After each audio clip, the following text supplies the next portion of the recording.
हर हर महादेव। जय शिव शंभू। क्या आप जानते हैं एक छोटे से व्रत में इतनी शक्ति हो सकती है कि वो आपकी ज़िंदगी बदल दे। आज हम बात कर रहे हैं श्रावण मास सोमवार व्रत की, जिसका सीधा संबंध भगवान शिव जी से है। इस व्रत को करने वालों को धन, स्वास्थ्य और खुशहाली का आशीर्वाद मिलता है। तो चलिए सुनते हैं आज की पावन कथा।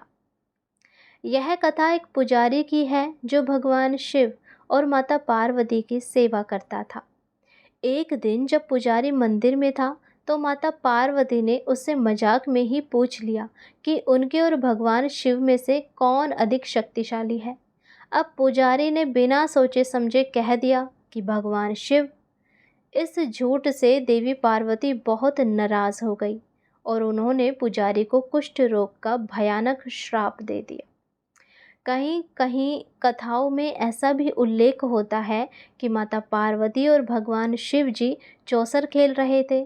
जब माता पार्वती ने पुजारी से पूछा कि कौन जीतेगा, तब पुजारी ने बिना सोचे समझे महादेव का नाम ले दिया।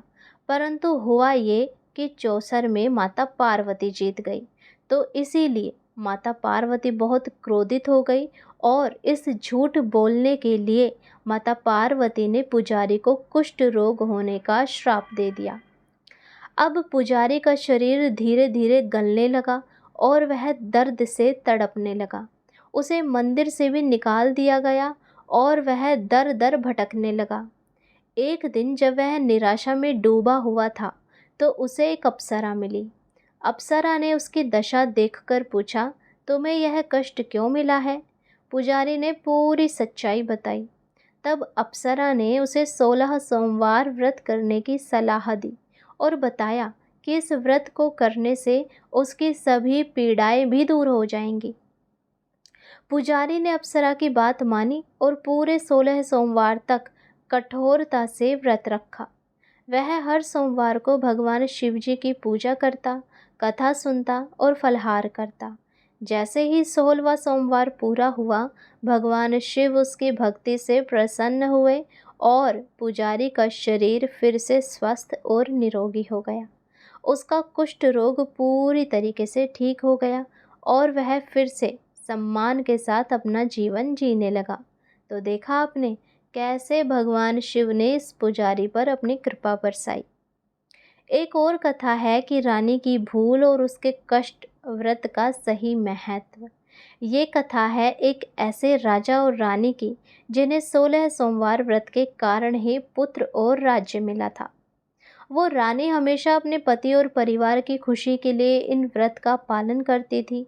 लेकिन एक बार की बात है, राजा ने शिकार से लौटने के बाद रानी से पूछा कि उसने भगवान को भोग लगाने के बाद कितना प्रसाद खाया। अब रानी ने गलती से झूठ बोल दिया कि उसने भगवान को भोग नहीं लगाया। यह झूठ उस पर भारी पड़ गया क्योंकि यह 16 सोमवार व्रत के नियमों का उल्लंघन था। इसके बाद रानी के जीवन में एक एक करके परेशानियां आने लगी।